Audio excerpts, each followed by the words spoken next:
प्रस्तुतिकरण के लिए सादर निवेदन करूंगा। और मेरा एक निवेदन है सर आपसे जी जी कि जब आपकी प्रस्तुति हो जाएगी तो हम लोग आपसे कविता सुनना चाहेंगे।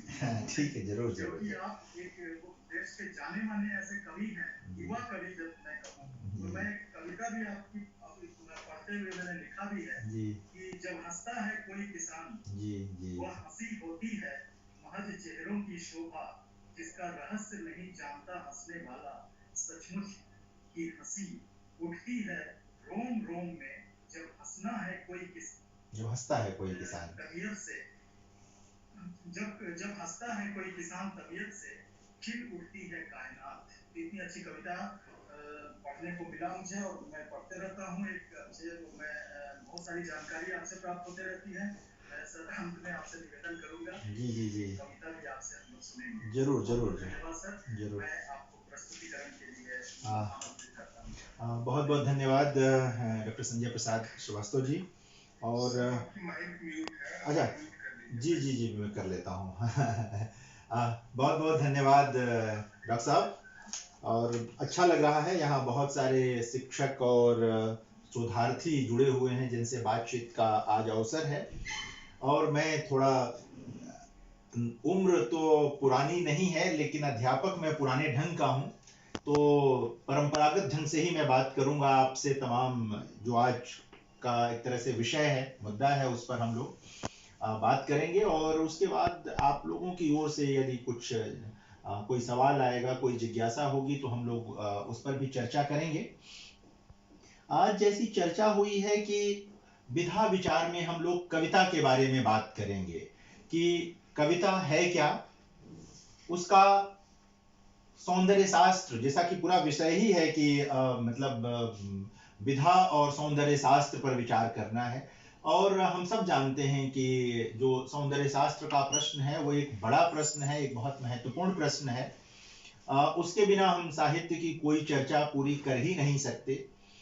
और यह भी जानना चाहिए जो लोग नए हैं, अभी आ रहे हैं हिंदी की दुनिया में या साहित्य की दुनिया में, कि आरंभिक तौर पर जब हमारे वहाँ बातचीत होती रही तमाम चीजें, तो सौंदर्य शास्त्र एक बड़ा पद है, उसमें बहुत सारी चीजें आ जाती हैं। सामान्यतः बहुत दिनों तक इसे जो काव्य शास्त्र है उसके पर्याय के रूप में भी स्वीकार किया गया। अब भी लोग करते हैं उसके पर्याय के रूप में इसका प्रयोग। लेकिन सौंदर्य शास्त्र में सिर्फ काव्य शास्त्र का ही पक्ष नहीं रहता है, उसमें बहुत सारे दूसरे पहलू भी शामिल हो जाते हैं। जब हम उधर आएंगे तो थोड़ी सी चर्चा करेंगे उसकी।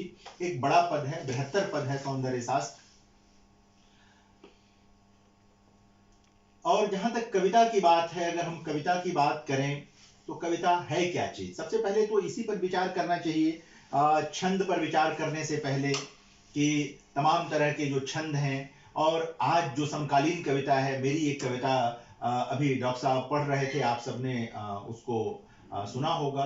तो ये मुक्त छंद की कविता है, अतुकांत भी कह सकते हैं आप, इसमें कोई तुक नहीं है, कविता है, एक आंतरिक लय है कविता में। हम इस पर विचार करेंगे आकर। तो कविता है क्या, सबसे पहले तो यही सोचना चाहिए, यही जानना चाहिए। जब हम अपने विद्यार्थियों से बात करते हैं या करेंगे, और एक कविता लेकर जब हम उनके सामने खड़े होते हैं, चाहे वो मैथिली शरण गुप्त की कविता हो, जयशंकर प्रसाद की कविता हो, या भक्त कवियों की कविता हो, या गे की हो, या किसी बिल्कुल नए कवि की कविता हो, हमारे हाथ में एक रचना होती है। सामान्यतः हम करते क्या हैं कि हम उसको पढ़ाने लगते हैं अपने विद्यार्थियों को, उसका अर्थ समझाने लगते हैं अपने विद्यार्थियों को, और कई बार हम शब्दार्थ तक सीमित रह जाते हैं कविताओं को पढ़ाते हुए। लेकिन अपने आप में कविता है क्या चीज? कभी आचार्य रामचंद्र शुक्ल ने कहा था कि कविता जो है वो शेष सृष्टि के साथ मनुष्य के रागात्मक संबंधों की रक्षा और निर्वाह का साधन है। यानी कि अपने अलावा जो दुनिया है, उस दुनिया के साथ एक आत्मीय रिश्ता बनाने का काम करती है कविता। हमें जोड़ती है दुनिया से, दुनिया के सौंदर्य से, उसके दुख से, सुख से, राग से, विराग से जोड़ती है कविता हमें। अगर मैं इसे नए ढंग से कहता हूं, नए ढंग से सोचता हूं, आज भी मैं एक और व्याख्यान में कह रहा था कि कविता मनुष्यता की प्रार्थना है।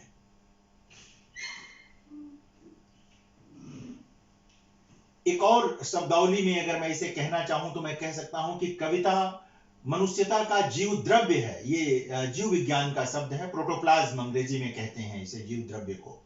और जो लोग विज्ञान की पृष्ठभूमि से हैं वे जानते होंगे कि प्रोटोप्लाज्म की क्या भूमिका होती है मनुष्य के की देह में, मनुष्य के शरीर में प्रोटोप्लाज्म क्या भूमिका निभाता है। हमारा जीवन उसी पर निर्भर करता है, हमारा जीवित होना उस पर निर्भर करता है। तो कविता जो है वो मनुष्यता का प्रोटोप्लाज्म है, मनुष्यता का जीव द्रव्य है।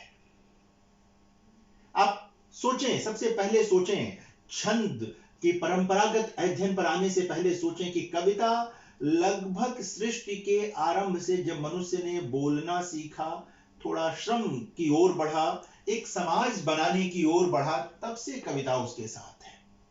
आप लोकगीतों को याद करें, लोकगीतों का कोई एक कवि नहीं है। हम नहीं जानते कि लोकगीत किसने रचे, लेकिन लोकगीत कंठ में बसे हुए हैं। जो श्रमजीवी जनता है उसके कंठ में लोकगीत पूरी तरह बसे हुए हैं। उसके बिना काम नहीं चलता। खेतों में काम करते हुए, श्रम करते हुए वे लोकगीत श्रमशील जनता के सहयात्री बन जाते हैं, उनकी कैथारसिस करते हैं, उनका विरेचन करते हैं। यानी कि जब कोई साथ नहीं है तो कविता साथ है। ये ताकत है कविता की। जब कोई आपके पास आसपास भी नहीं है, आप अकेले गुनगुना सकते हैं कविता, और आपको लगेगा कि कोई आपसे बोल रहा है, आपसे बतिया रहा है। आप तब अकेलापन महसूस नहीं करते हैं। जैसे ही कविता आपके पास आती है, आपके पास एक दोस्त हो जाता है, एक साथी आपको मिल जाता है। ऐसी भूमिका कोई दूसरा निभाने वाला नहीं है हमारे पास। और सबकी उपस्थिति कई बार खलल भी डालती है, लेकिन कविता की उपस्थिति खलल नहीं डालती। आप याद करें, आप जब सुख के क्षणों में होते हैं, कोई न कोई गीत आपके कंठ में से निकल आता है बाहर, कोई पंक्ति निकल आती है। कई बार तो आप स्वयं कोई एक दो पंक्ति रच लेते हैं, भले ही उसका छंद सुदृढ़ ना हो, उसका मीटर सुदृढ़ ना हो, लेकिन आप रच लेते हैं, बन जाती है। कई बार तुक के सहारे आप अपनी बात कह लेते हैं। तो कविता का यह रिश्ता है मनुष्य के साथ, आपके दुख की साथी है, आपके सुख की साथी है। जब बहुत विषाद होता है तब भी कई बार कोई पंक्ति अधरों पर आ जाती है, कविता आ जाती है। वो सिर्फ भक्त कवियों की नहीं आती, लोकगीतों से भी आती है। कई बार सिनेमा की कविता भी आपके होठों पर आ जाती है। तो कविता के साथ, जब कविता जैसी विधा पर हमें विचार करना हो, तो हम बहुत मैकेनिक, मतलब क्या कह सकते हैं उसे, बहुत यांत्रिक नहीं हो सकते। हम बहुत मशीनी ढंग से कविता पर विचार नहीं कर सकते, क्योंकि वो ऑक्सीजन है। शमशेर बहादुर सिंह जैसा एक बड़ा कवि, अगर उधर कहें तो एक विचारधारा के लिए उन्होंने कहा कि वो ऑक्सीजन है। मैं कहता हूं कि कविता ऑक्सीजन है किसी भी संवेदनशील मनुष्य के लिए, एक ऐसे मनुष्य के लिए जिसकी मनुष्य में आस्था है, जिसके रिश्तों में आस्था है, जो सिर्फ अपने लिए जीवित नहीं रहता है, जिसके जीवन में अन्य के लिए अवकाश है। मैं बार बार इसे कहता हूं कि महान भारतीयता इसी में है कि हमने बराबर, जब वसुधैव कुटुंबकम कहा, तो अन्य के लिए अवकाश सृजित किया हमने, दूसरों के लिए स्पेस बनाया हमने। ये महान भारतीयता है। कविता भी यही करती है, अन्य के लिए स्पेस बनाने का काम करती है। हमारे जीवन में वो हमें भावनात्मक रूप से इतना मजबूत बनाती है कि हम सिर्फ स्वकेंद्रित नहीं रह सकते, हम अपने लिए नहीं सोच सकते, हम बराबर दूसरों के लिए भी सोचते हैं, अन्य के लिए सोचते हैं, उनके दुखों से प्रभावित होते हैं। तो आप याद करें, हमारे आदि कवि ने जो पहली बार उनकी वाणी से कविता निकली, वो क्या है कविता? वह भी अन्य के लिए अवकाश का ही मामला है। पक्षी का विषाद है, पक्षी के विषाद को उन्होंने वाणी दी। जो बोल नहीं सकता, जो अपनी बात कह नहीं सकता, कवि ने उसकी बात की, उसके दुख को वाणी दी। तो कविता, एक कवि लिखता है लेकिन वो हजारों लाखों कंठ की बात कहता है उसमें। और कवि भौतिक रूप से बीत जाता है, उसका जीवन समाप्त हो जाता है, लेकिन कविता अजर और अमर होती है, वो नहीं मरती। आज हम आदि कवि को याद कर रहे हैं, वाल्मीकि को याद कर रहे हैं। उनको गए तो कितना समय बीत गया, कालिदास को गए कितना समय बीत गया, तुलसी, कबीर, रैदास को गए कितना समय बीत गया, मीरा को गए कितना समय बीत गया, लेकिन उनकी कविताएं हैं, और उनकी कविताएं हैं इसलिए रचनात्मक रूप से वो भी हमारे बीच उपस्थित हैं। भौतिक काया को तो जाना होता है। तो कविता सिर्फ, और एक तरह से उनकी कविताएं पढ़ करके हम भी एक तरह से अपने जीवन का विस्तार कर लेते हैं। तो आज हम लोग एक ऐसी विधा पर बात कर रहे हैं। आज हम लोग साहित्य पर, जब साहित्य मात्र अमरत्व की मतलब अमर चीज है, उसमें भी हम लोग कविता जैसी विधा पर बात कर रहे हैं, जो कह सकते हैं कि सबसे पुरानी विधा है। साहित्य के रूप में साहित्य शास्त्र जब हमारे वहां बना तो नाटक केंद्रित है। भरत मुनि ने नाट्य शास्त्र लिखा हमारे वहां, सौंदर्य शास्त्र की बात का प्रसंग आया है, आएगा। लेकिन याद रखिए कि उन दिनों भी नाटक लिखने की, जो एक तरह से कह सकते हैं कि जिसमें लिखा जाता था, वो कविता में ही लिखा जाता था। बाद में गद्य का विकास हुआ और खूब अच्छा विकास हुआ। हमारे वहां बाणभट्ट जैसे बड़े गद्यकार हुए संस्कृत में, और हिंदी में तो आप तमाम गद्यकारों को जानते ही हैं, गद्य लिखने वालों को जानते ही हैं। तो मित्रों, कविता पर जब भी विचार करें तो एक तरह से उसका जो दार्शनिक पक्ष है, पहले उस पर विचार करना चाहिए, जो मैं आपसे अभी निवेदन कर रहा था कि कविता क्या है। सबसे पहले तो अपने विद्यार्थी को यह बताएं, क्योंकि अगर वह यह नहीं जानेगा तो तमाम कविताओं के शब्दार्थ उसके किसी काम नहीं आएंगे सिवाय परीक्षा पास करने के। तो साहित्य के अध्यापक की भूमिका यह नहीं होती कि वह अपने विद्यार्थी को परीक्षा पास करा दे। साहित्य के अध्यापक की भूमिका यह होती है कि अपने विद्यार्थी को इस तरह तैयार करे कि वह जीवन की परीक्षा पास कर ले।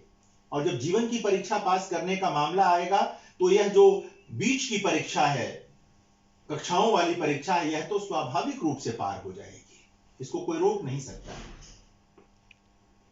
इसको तब पार होना ही होना है।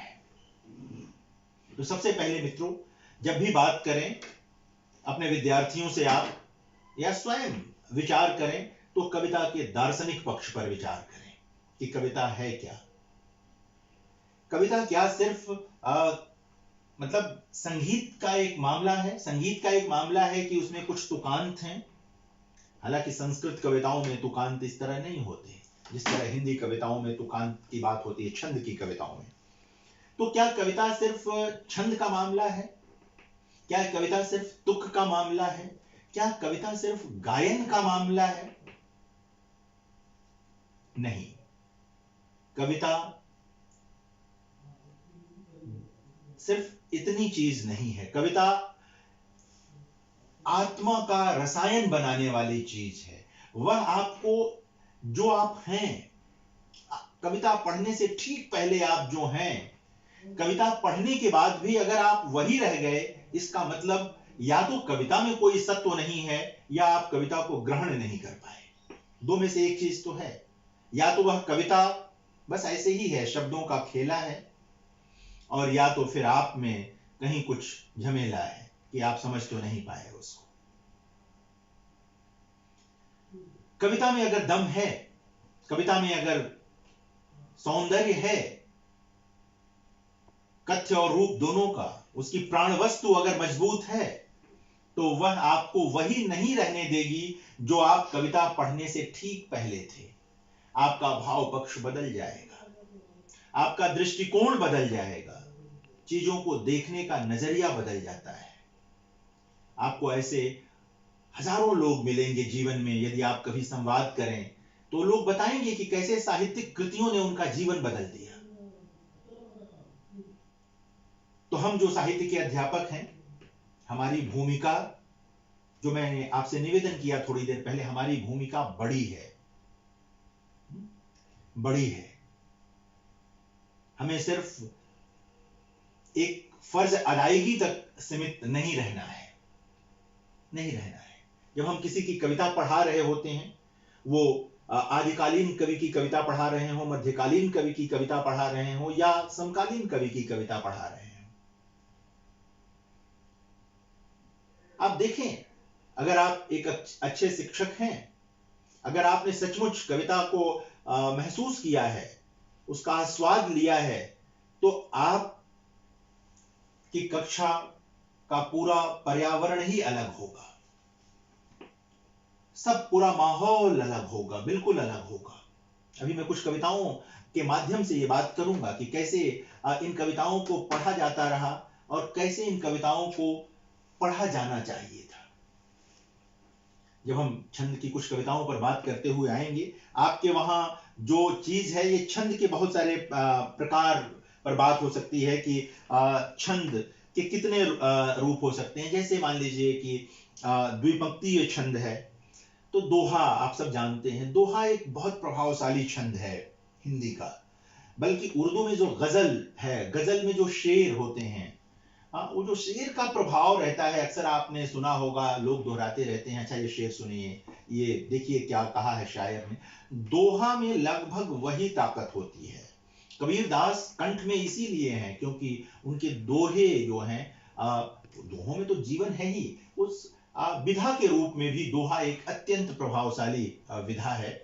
तो छंद कई तरह के हो सकते हैं, एक पंक्तीय छंद, द्विपंक्तीय छंद। आप पढ़ने पढ़ाने के लिए आपको इसको इस तरह देख सकते हैं। और दोहा के बारे में अब मैं अब 13-11 की मात्राओं की बात यहाँ नहीं करूंगा, ये आप अपने ढंग से देखिएगा कि दोहा के प्रथम चरण में 13, द्वितीय में 11, फिर तृतीय में 13 और चतुर्थ में 11 मात्राएं होती हैं। और जो प्रथम चरण का अंत जो है वो दीर्घ पर होना चाहिए, चतुर्थ का अंत भी दीर्घ पर, तीसरे का भी अंत दीर्घ पर होना चाहिए, और जो दूसरा और चौथा चरण है वो ह्रस्व के साथ होना चाहिए। तो कविता में ये मतलब उसका छंद विधान है। अब इस तरह हम लोग विचार करेंगे तो बहुत लंबा विधान होगा। मैं कुछ कुछ बातें करते हुए आपको समकालीन कविता तक ले चलना चाहता हूं, और समकालीन कविता के पास इसलिए ले चलना चाहता हूं कि हमारे अध्यापकों को मध्यकाल की कविता पढ़ाते हुए उतनी तकलीफ नहीं होती, छायावाद तक की कविता पढ़ाते हुए उन्हें तकलीफ नहीं होती, लेकिन जैसे वो प्रयोगवाद नई कविता की ओर आते हैं, समकालीन कविता की ओर आते हैं, या कई बार उनको लगता है कि जो कवि कह रहा है, कई बार तो उन्हीं तक वो लगता है कि बात नहीं पहुंच रही है, और कई बार उन तक पहुंचती है तो वो विद्यार्थी तक नहीं पहुंचा पाते, उनको लगता है कि ये गद्य में कही गई बात है। देखिए मित्रों, यदि कहानी गद्य में है, कोई चिंतन गद्य में है, और वो आप अपने विद्यार्थी तक पहुंचा सकते हैं, तो गद्य में लिखी गई कविता क्यों नहीं पहुंचा सकते हैं आप? हम नहीं पहुंचा पाते क्योंकि हम उसके सौंदर्य शास्त्र को ठीक से नहीं समझ पाते, हम उसके जो उसका पूरा रूप विधान है उसको नहीं समझ पाते, और कई बार उसके माध्यम से जो अर्थ संकेत हैं हम उनको भी नहीं पकड़ पाते, और अपने विद्यार्थी को भी उसका कोई सूत, कोई स्रोत, कोई रास्ता, कोई डोर पकड़ा नहीं पाते हैं। ये दिक्कत रहती है। तो ये जो तमाम चीजें हैं इनको हमें देखते हुए आगे बढ़ना है कि दोहा है, सोरठा है, ये सब इसमें आ जाते हैं। इसी तरह से 3 पंक्तियों का छंद, कई तरह के छंद आपको मिलते चले जाएंगे। आपको तरह तरह के नाम आपने सुने होंगे कविता में, कई तरह के बाहर से भी आए हुए छंद हैं। जैसे सोनेट था, त्रिलोचन शास्त्री ने बहुत से सोनेट लिखे। आप त्रिलोचन की कविताएं अगर पढ़ेंगे तो आपको वहां मिलेगा। 4 पंक्तियों वाले तो आपने बहुत सारे छंद सुने होंगे, और आजकल बहुत सारे जो मंचीय कवि हैं वो जो कहते हैं कि 4 पंक्तियां सुनी, मुक्तक भी कहते हैं उसे। उर्दू में इसी को रुबाई कहने की परंपरा रही है, रुबाई कहते हैं उधर उर्दू में लोग उन 4 पंक्तियों की कविता को। उसका अपना एक छंद विधान है रुबाई का। हमारे वहाँ मुक्तक का अपना रूप विधान है, 4 पंक्तियों की कविता का। आजकल के मतलब सबसे जो लोकप्रिय मंच के कवि हैं कुमार विश्वास, वो अक्सर जो सुनाते हैं वो यही 4 पंक्तियों की कविता ही सुनाते हैं। उसके बाद कभी कभी गीत भी सुना देते हैं वो, लेकिन मंच पर इसका मंचीय कविता में ये खूब है, 4 पंक्तियों की कविता का स्रोत खूब चल रहा है आजकल। तो ये बहुत सारे इस तरह की चीज आपके पास आ जाएंगी, रहती हैं, इनको देखते जाएं। गीति काव्य का मामला एक महत्वपूर्ण चीज है। गीति काव्य को समझना इसलिए जरूरी क्योंकि सबसे ज्यादा अगर आप अध्यापक के रूप में विचार करेंगे और देखेंगे तो यह एक महत्वपूर्ण चीज है। गीत क्या है, सबसे पहले तो यह भी जानना जरूरी है कि गीत क्या है। और आप देखें कि हिंदी में लोकगीतों की बात अलग है। मैंने लोकगीतों से अपनी बात शुरू की थी। जाहिर है कि गीत का एक रिश्ता बनता है उसके साथ, लेकिन जो साहित्यिक गीत हैं जिसका शिखर महादेवी वर्मा है, अगर महादेवी वर्मा के गीत आप सबके कंठ में होंगे, मैं नीर भरी दुख की बदली, परिचय इतना इतिहास यही उमड़ी, कल थी मिटा चली, जाग तुझको दूर जाना, या यह मंदिर का दीप इसे नीरो जलने दो, कोई भी गीत महादेवी जी का उठा लीजिए, या निराला के जो गीत हैं, गीतिका के गीत हैं, या और भी गीत हैं, उनको बांधो न नाव इस ठाव बंधु, पूछेगा सारा गांव बंधु, यह घाट वही जिस पर हंसकर कभी नहाती थी, वह हंसकर आंखें रह जाती थी फंसकर, कपते थे दोनों पांव बंधु। तो ये इस तरह के जो गीत हैं, या और भी निराला के गीत आप देखेंगे।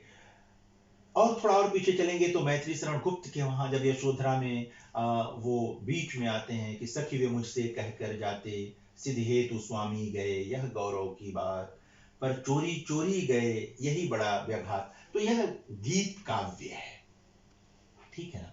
गीति नाट्य भी आप को मालूम है कि गीति नाट्य भी होते रहे हैं, जिनका पूरा रूप विधान गीतों से भरा हुआ होता है, उसी में सारी चीजें होती हैं।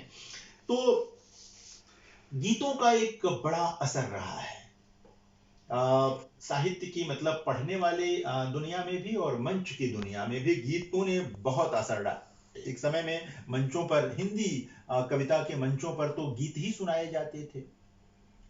हमारे बड़े कवियों को छोड़ दें, छायावाद तक के कवियों को या छायावाद उत्तर कवियों को, बच्चन जी और रामधारी सिंह दिनकर को भी छोड़ दें, तो उसके बाद गोपाल दास नीरज हों, रमानाथ अवस्थी हों, या बहुत बाद तक के अभी कुंवर बेचैन हों, ये सब लोग तो गीत ही सुनाते रहे लंबे समय तक। फिर अचानक हिंदी के कवि भी, जो मंच के कवि थे, वो गजलों की ओर मुड़े और वो अशार पढ़ने लगे मंचों पर। अच्छी बात है, विस्तार होना चाहिए विधाओं का, और हिंदी समृद्ध हुई है। जैसे मैंने कहा कि सोनेट बाहर से आया, तो सोनेट भी लिया हम लोगों ने, बहुत सारी विधाएं पश्चिम से आई और हिंदी में उसका अभिग्रहण कर लिया गया, अडॉप्ट कर ली गई वो, और आजकल उनमें लिखने का है। लोकगीत पर मैं बात कर चुका हूं। लोकगीत के बिना, बल्कि आरंभिक तौर पर बात कोई भी कविता पर अगर करनी हो तो उसके दार्शनिक पक्ष के पर बात करने के साथ साथ लोकगीतों पर ही बात की जानी चाहिए, क्योंकि आरंभ वहीं से होता है। और अब तो बाद में लोकगीतों का एक प्रकार ऐसा भी आया जिनके कवियों के बारे में आप जानते हैं, जैसे बिरहा का एक प्रकार है। तो उसमें तो जो बाद में बिरहा लिखने वाले हैं उसमें अपना नाम भी डाल देते हैं, आखिर में गाने वाले ही अक्सर लिखते हैं। तो इस तरह की चीजें भी आई। लेकिन जो परंपरागत लोकगीत हैं, जो तमाम श्रम आधारित हैं, चाहे वो स्त्रियों के हों या श्रमिकों के हों, उनका तो कोई कवि पता नहीं किसी को कि कौन है। राम नरेश त्रिपाठी ने तमाम लोकगीतों का संकलन किया है। देवेंद्र सत्यार्थी ने लोकगीतों का संकलन किया है। कभी आपको समय मिले तो इन संकलनों से गुजरिएगा। विद्यानिवास मिश्र जी ने किया है, भोजपुरी के लोकगीतों का संकलन किया है। तो कभी अगर मौका मिले तो इन लोकगीतों से गुजरिएगा और देखिएगा, तो ये सब चीजें आपको दिखाई देंगी और मिलेंगी। कविता की एक परंपरा ये भी रही है जो मतलब जिसमें तमाम लोक गाथाओं को लिया गया है। यहीं पर मैं बात करूं कि प्रबंध काव्य के बारे में भी थोड़ा सा जानना चाहिए। प्रबंध काव्य दो तरह के होते हैं, एक महाकाव्य और एक खंड काव्य। और हमारे वहाँ महाकाव्यों से आप परिचित हैं, रामचरितमानस हो, पद्मावत हो, ये सब महाकाव्य हैं। और खंड काव्य के रूप में अगर आपको देखना हो तो अभी मैंने जैसे यशोधरा का जिक्र किया, यशोधरा खंड काव्य है। रश्मिरथी रामधारी सिंह दिनकर का जो है वो खंड काव्य है। तो महाकाव्य का वितान बड़ा होता है। उसमें एक तरह से कह सकते हैं आप कि कहानी और उपन्यास जैसा अंतर तो नहीं है, लेकिन कुछ कुछ उस तरह की चीज को आप महसूस कर सकते हैं इसमें। शिल्प लगभग एक जैसा ही होता है महाकाव्य और खंड काव्य का, लेकिन परिधि का अंतर हो जाता है, परिधि में बहुत फर्क आ जाता है। कथा के आधार पर ही खंड काव्य भी रचे जाते हैं और महाकाव्य भी रचे जाते हैं। वो मुक्तक नहीं हो सकते, मुक्तक कविताएं नहीं हो सकती। एक कथा होती है और उसका पूरा निर्वाह खंड काव्य में भी करना होता है और महाकाव्य में भी करना होता है। खंड काव्य में जीवन का कोई एक पक्ष ले सकते हैं आप, कथा का कोई एक पक्ष ले सकते हैं आप, और लिया भी गया है। जैसे रश्मिरथी है, वो पूरा महाभारत नहीं है, कर्ण पर केंद्रित है और उसमें भी एक खास ढंग से कर्ण को प्रस्तुत किया गया है। साकेत जो है वो पूरी तरह रामचरितमानस या मतलब राम कथा पूरी नहीं है, लेकिन गुप्त जी ने उसमें राम कथा का एक पक्ष लिया है और बहुत सुंदर ढंग से उसको प्रस्तुत किया है। तो खंड काव्य में जीवन का कोई एक पक्ष या कुछ पक्ष लिए जाते हैं। प्रबंध महाकाव्य में कई पक्ष लिए जाते हैं। प्रबंध काव्य कहा ही इसलिए जाता है कि उसमें सब कुछ सुनिश्चित है। मतलब आप उसमें जो नियम कायदे हैं महाकाव्य के या खंड काव्य के, आप उनसे छूट नहीं ले सकते। जैसे ही आप छूट लेंगे, आप कुछ और बना देंगे, वो महाकाव्य या खंड काव्य नहीं रह जाएगा। कुछ लोगों ने क्या कहते हैं कि बाद में छंदमुक्त में भी इस तरह का प्रयास किया है। आत्मजयी को अगर आप देखेंगे, कुंवर नारायण की जो कृति है आत्मजयी, या बाद में बाजस्रवा के बहाने, आप चाहें तो चाहें क्या, ये है ही एक तरह से खंड काव्य ही है ये, लेकिन ये मुक्त छंद में लिखे गए हैं। यहाँ छंद मतलब वो परंपरागत छंद नहीं है।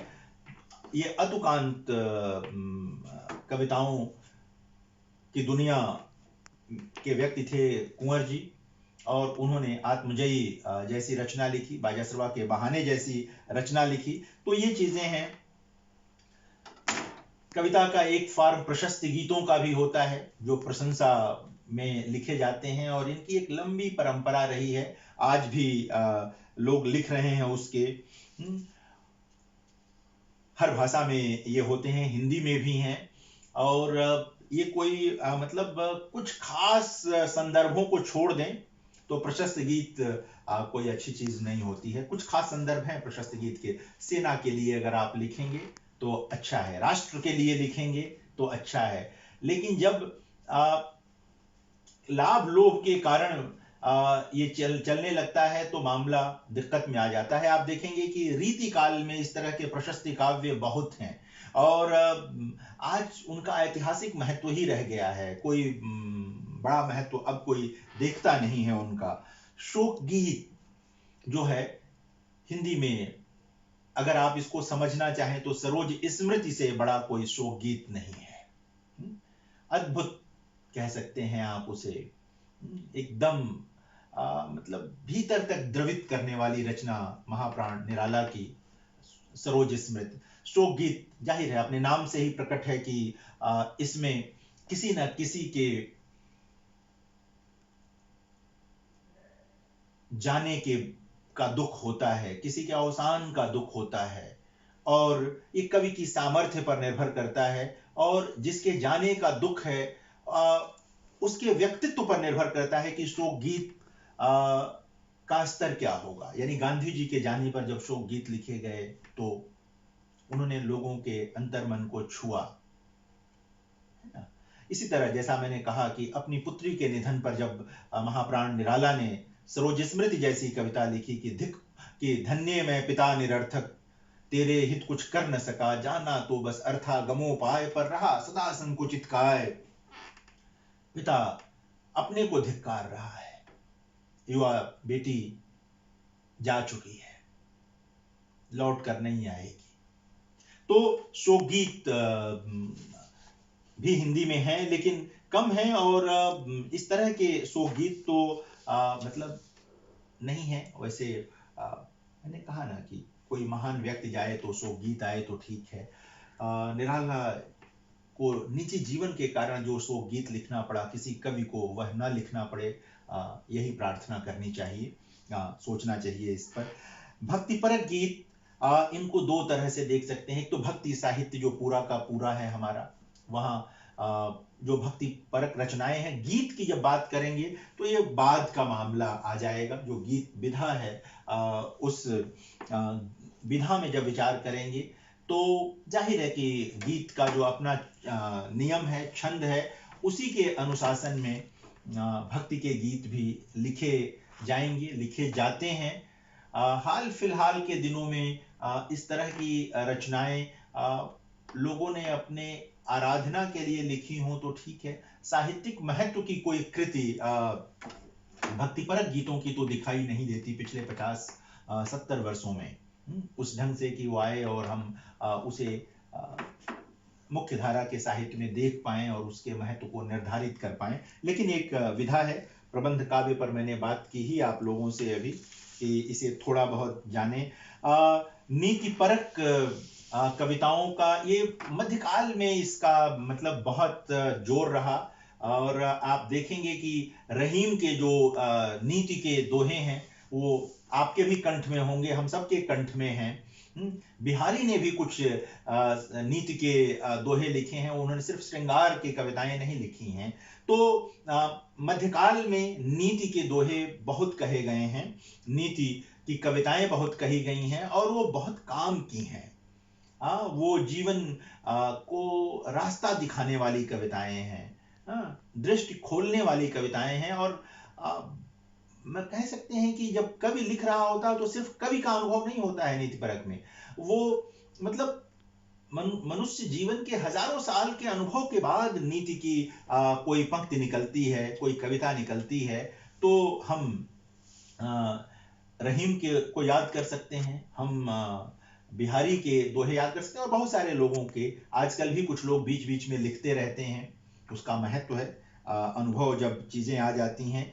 तो बहुत तरह की कविताएं, मैंने कहा कि बल्कि अब इसमें शामिल करना चाहिए कि हिंदी में अब गजल भी आ चुकी है, और गजल निराला ने भी गजलें लिखी, और उसके भी पहले भारतेंदु हरिश्चंद्र ने रसा नाम से उर्दू में गजलें लिखी थी। भारतेंदु हरिश्चंद्र ने, जिनको हम उनके महान गद्य और ब्रजभाषा में लिखी कविताओं के लिए जानते हैं, एक पूरे युग को प्रभावित करने के लिए जानते हैं, उन्होंने रसा नाम से गजलें भी लिखी थी। शायद यह बताने के लिए कि वो खड़ी बोली में कविता लिख सकते हैं, लेकिन लिख रहे हैं ब्रजभाषा में। भारतेंदु ने गद्य खड़ी बोली में लिखा, कविताएं ब्रजभाषा में लिखी। तो लेकिन जब उर्दू में रसा नाम से उन्होंने गजलें कहीं, तो वो कहीं। बाद में निराला के पास भी गजलें हैं, शमशेर बहादुर सिंह के पास तो बहुत अच्छी गजलें हैं। हम सब जानते हैं त्रिलोचन शास्त्री ने गजलें लिखी हैं, और बाद में दुष्यंत कुमार के नाम के साथ तो यह विधा जुड़ ही गई।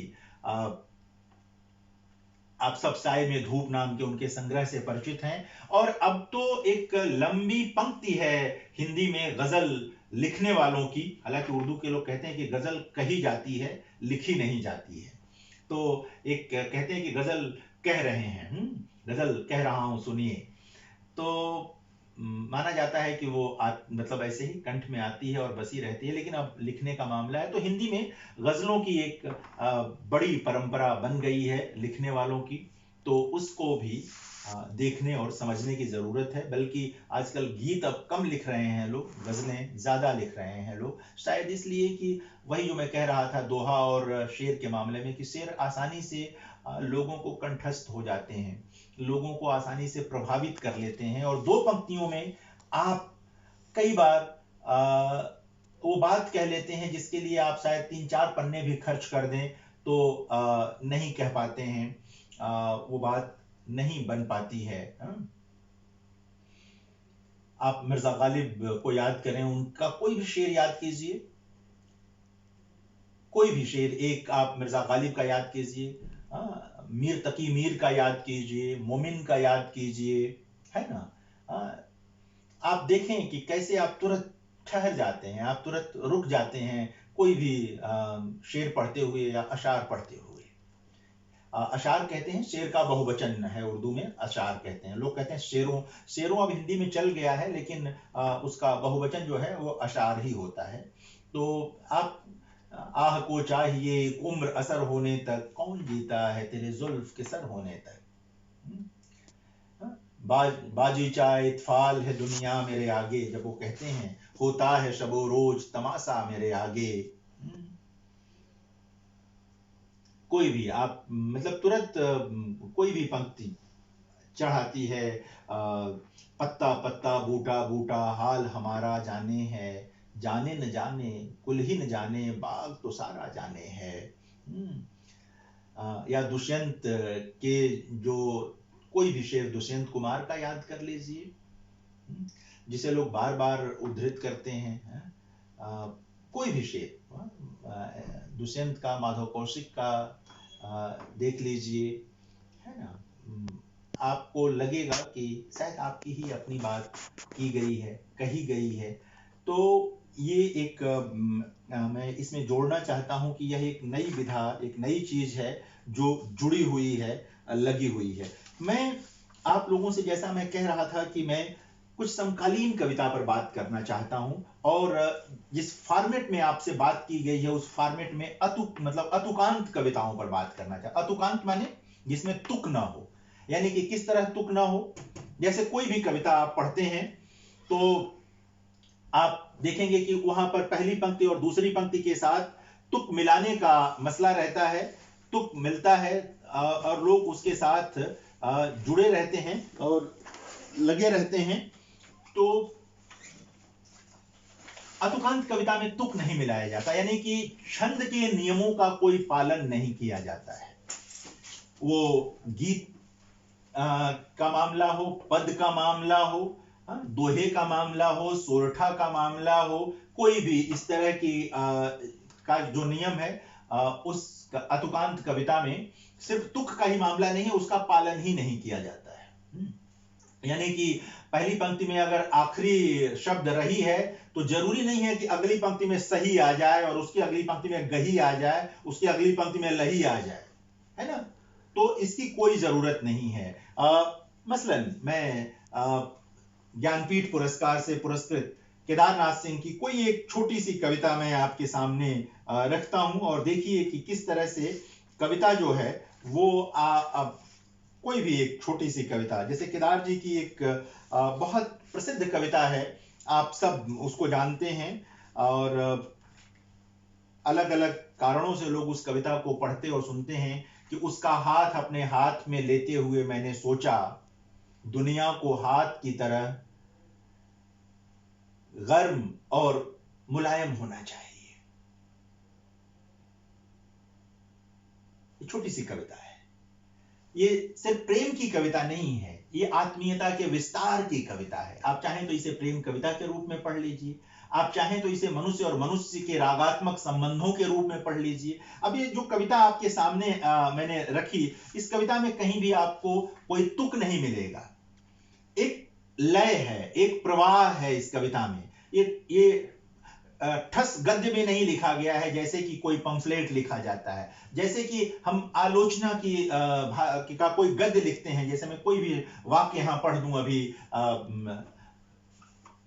किसी भी निबंध का कोई वाक्य पढ़ दूं, तो ऐसे नहीं है। जैसे बहुत प्रसिद्ध कविता है उनकी कि माझी का पुल, मेरे गांव से दिखाई पड़ता है माझी का पुल, मैंने पहली बार स्कूल से लौटते हुए उसकी लाल लाल ऊंची मेहराबें देखी थीं। यह सर्दियों के शुरू के दिन थे जब पूरब के आसमान में सारसों के झुंड की तरह डैने पसारे हुए धीरे धीरे उड़ता है माझी का पुल।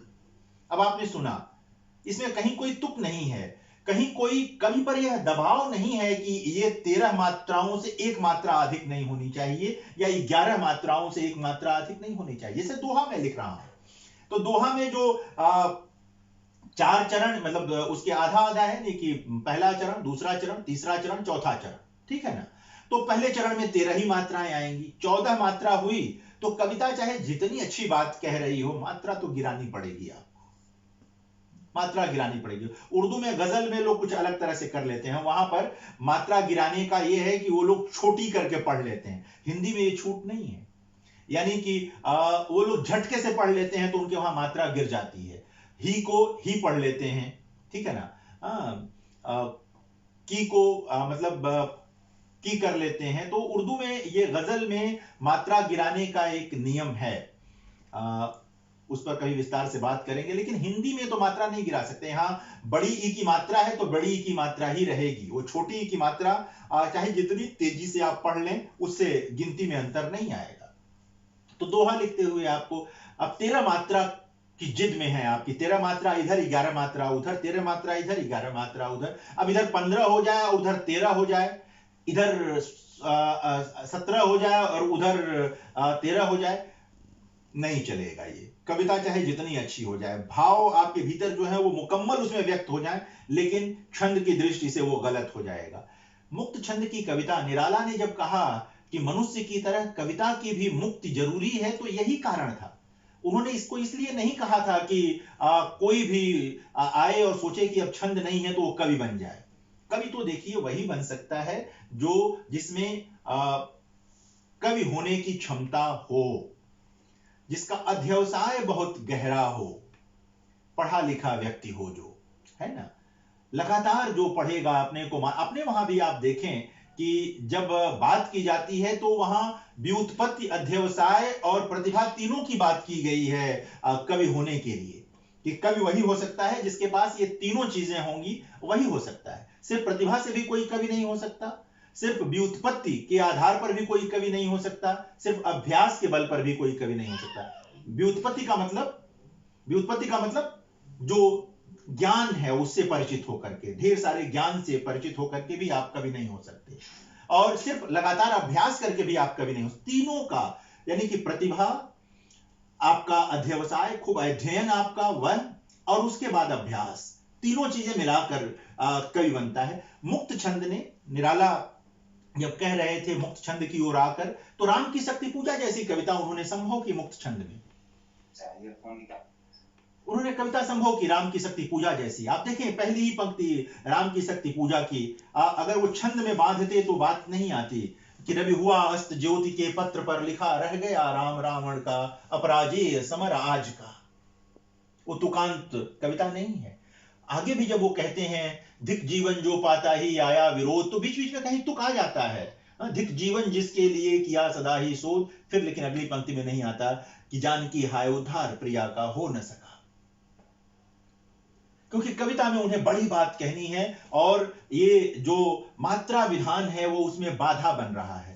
तो जो अतुकांत कविताएं आई वो दरअसल मुक्ति की तरह आई कविता के। कुछ लोगों ने उसे अपनी सुविधा बना लिया, लेकिन वो बड़े कवि नहीं माने गए। मुक्त छंद में भी बड़े कवि केदारनाथ सिंह या कुंवर नारायण या रघुवीर सहाय या विजय देव नारायण शाही, सब लोग नहीं हैं। बहुत से लोग, हजारों लोग आते हैं चले जाते हैं, उनमें से कोई 5-10 बचता है, क्योंकि उसके भीतर कविता होती है। वो कविता की आंतरिक लय को जानता है, पहचानता है और अपनी कविताओं में लाकर उसे रख देता है। जब आप उसकी कविता से गुजरते हैं तो आपको लगता है कि आप कविता ही पढ़ रहे हैं, कोई मतलब गद्य में लिखी गई चीज है, लेकिन है ये कविता। विष्णु खरे जैसा कवि नितांत गद्य में लिखते हुए भी कविता संभव कर लेता है, क्योंकि वहां पर जो एक आंतरिक लय है वो उसको बना लेते हैं।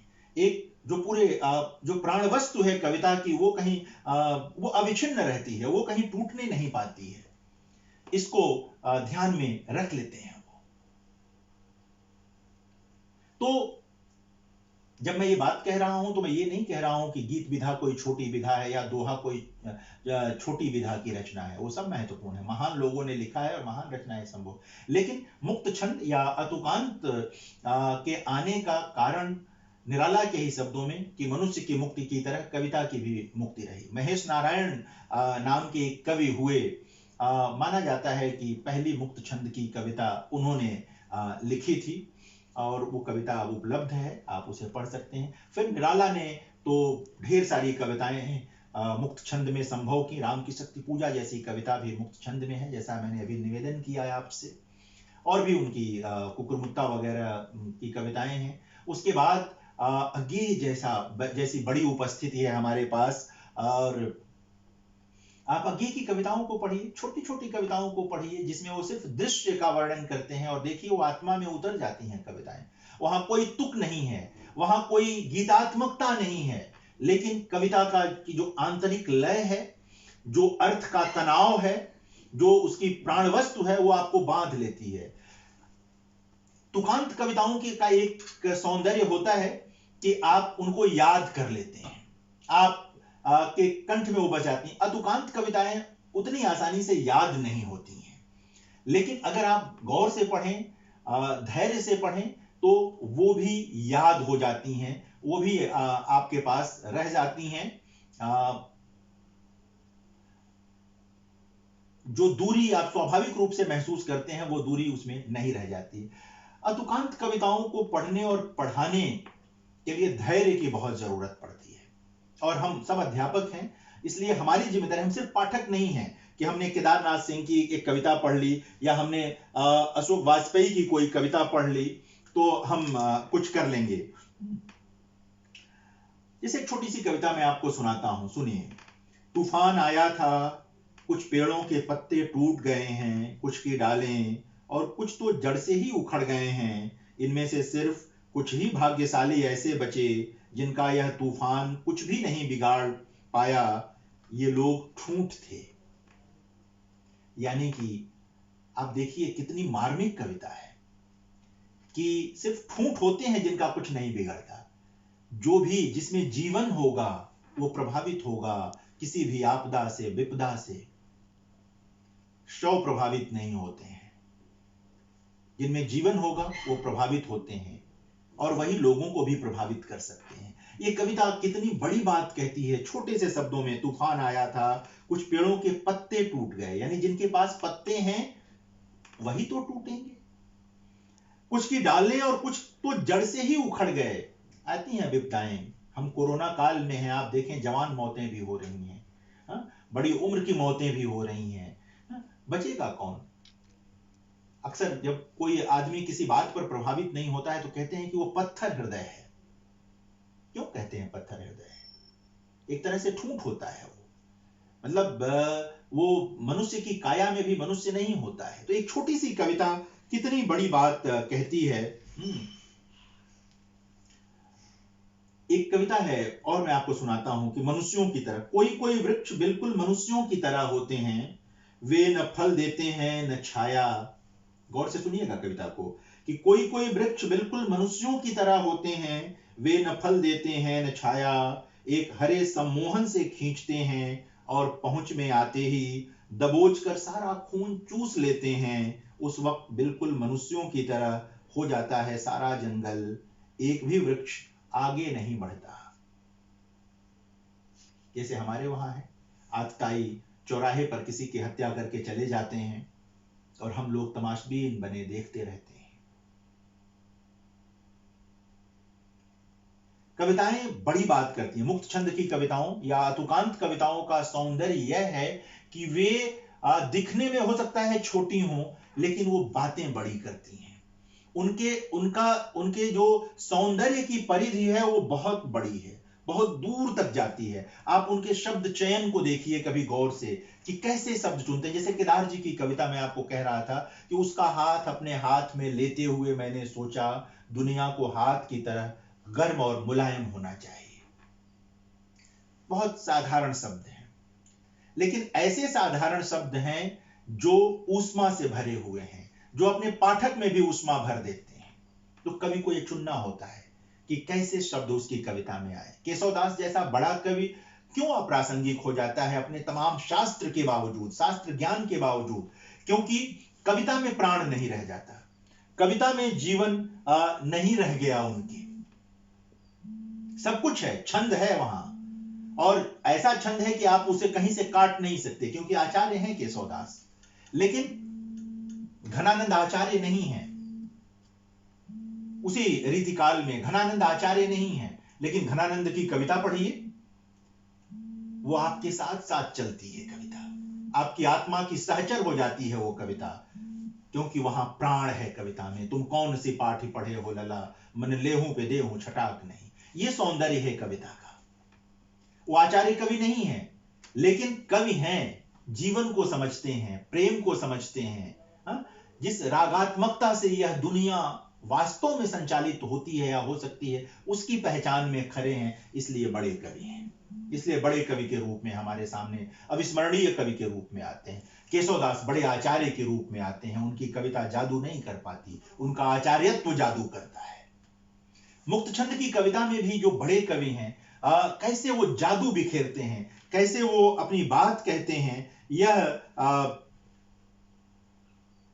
हमें देखना चाहिए। छोटी छोटी कविताओं से, मुक्त छंद की कोई भी कविता आप उठाइए जो आपको पाठ्यक्रमों में पढ़ाने के लिए मिली हो, केदार जी की कविता हो, शमशेर की कविता हो, वो नागार्जुन की कविता हो, त्रिलोचन की कविता हो, केदारनाथ अग्रवाल की कविता हो, अरुण कमल की कविता हो, मंगलेश डबराल की कविता हो, विजयदेव नारायण शाही की कविता हो, किसी भी कवि की कविता हो, अगर वो आपको पढ़ाने के लिए मिली हुई है तो आप उसे देख सकते हैं, सामने रख करके चीजों को ले सकते हैं। तमाम कविताएं, कुंवर जी का संग्रह इस समय मेरे हाथ में सामने है, तो मैं इसको भी देख रहा हूं। वो सारी कविताएं, मूल रूप से मैं कहना यह चाहता हूं आप लोगों से मित्रों, कि जो मुक्त छंद की कविता है उसका भी एक तरह से अनुशासन है।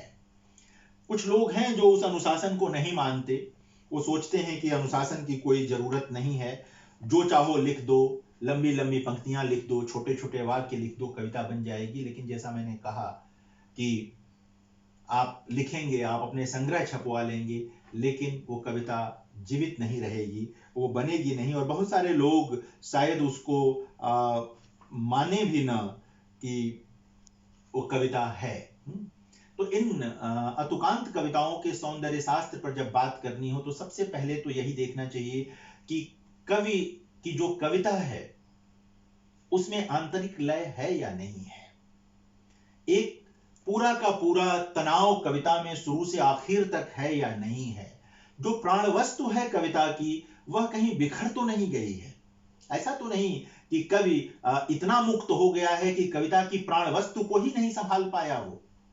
तो कविता की प्राण वस्तु को संभाल पाया कि नहीं कवि, यह भी देखना अति आवश्यक है। भाषा का जो विन्यास है उसको भी देखने की जरूरत होती है। कैसे बहुत सादे शब्दों से या मुहावरेदार वाक्यों से कविता संभव की गई है, आप इसको भी रेखांकित कर सकते हैं। हर कवि का अपना अपना एक ढंग होता है कहने का। जैसे एक कवि हैं, अब तो युवा कवि नहीं कह सकते, हेमंत कुकरेती, वो कहते हैं कि दिल्ली से जाने वाले कहते हैं सपना है दिल्ली। सुनिएगा कविता, 4-5 पंक्तियों की कविता है कि दिल्ली से जाने वाले कहते हैं सपना है दिल्ली, जो यहीं रह जाते हैं रोते हैं, नींद नहीं आती दिल्ली में रात भर। यह दिल्ली की विडंबना है। दिनकर दिल्ली पर कविता लिखते हैं तो दिल्ली को सत्ता की नगरी और तमाम बात कहते हैं। दिल्ली में रहता हुआ एक कवि जब दिल्ली को समझता है तो वो दिल्ली के दुख को भी समझता है कि दिल्ली सपना भी है, लोग दिल्ली में आकर बसना भी चाहते हैं और दिल्ली को कोसते भी रहते हैं कि हाय दिल्ली, दिल्ली में ऐसा, दिल्ली में वैसा।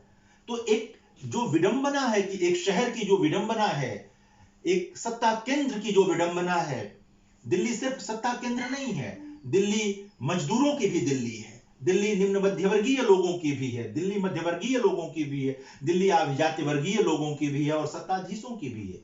तो सिर्फ एक दिल्ली को अगर आप देखेंगे तो अन्य दिल्ली छूट जाएगी आपसे। यह छोटी सी कविता एक शहर के रूप में दिल्ली की पूरी विडंबना को रेखांकित कर देती है। एक आयरनी है जो दिल्ली होने की, कि वो सपना भी है लेकिन अपना नहीं है। दिल्ली जो अपना तो चाहती है, कोई उसको नहीं दे पाता।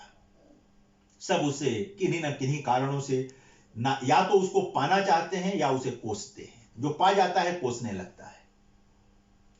तो कितने सुंदर ढंग से मुक्त छंद में इस आयरनी को, इस विडंबना को हेमंत रेखांकित कर देते हैं, ये देखने की जरूरत है। यही करती है अतुकांत कविता। अतुकांत कविता कोई छूट नहीं है, वो कविता की फैक्ट्री बनाने का रास्ता भी नहीं है कि जो चाहे वो जो चाहे वो कवि बन जाए, सहज संभाव्य है, ये नहीं हो सकता। आप लिखते रहिए। अगर कोई अच्छा पाठक होगा, अच्छा शिक्षक होगा, अच्छा आलोचक होगा, तो वो देखेगा कि प्राण वस्तु क्या है कविता की, और वो सुरक्षित है या नहीं। सचमुच कोई प्राण वस्तु है या नहीं, सिर्फ बिखरी बिखरी बातें तो नहीं है। वो चाहे प्रेम की कविता हो, राजनीति की कविता हो, संस्कृति चिंता की कविता हो, सामाजिक चिंता की कविता हो, इन सबको ध्यान में रख करके वो देखेंगे और कहेंगे। बहुत सारी बातें हैं मित्रों कहने के लिए, तो मैं कहता चला जाऊंगा। संजय जी, संजय जी कोई है? जी तो क्या करना है अभी? अभी 5:30 तक है। नहीं, कुछ लोग सवाल वगैरह भी करेंगे। हाँ, सवाल करेंगे 5:15 तक, आप अगर हो जाए। हाँ नहीं, अब मैं अभी भी चाहे तो सवाल ले सकते हैं, बात तो मैं 5:30 तक कर लूंगा, कोई दिक्कत नहीं। सवाल पे कुछ हाँ जी, ले लीजिए। हाँ जी जी, प्रणाम। हम्म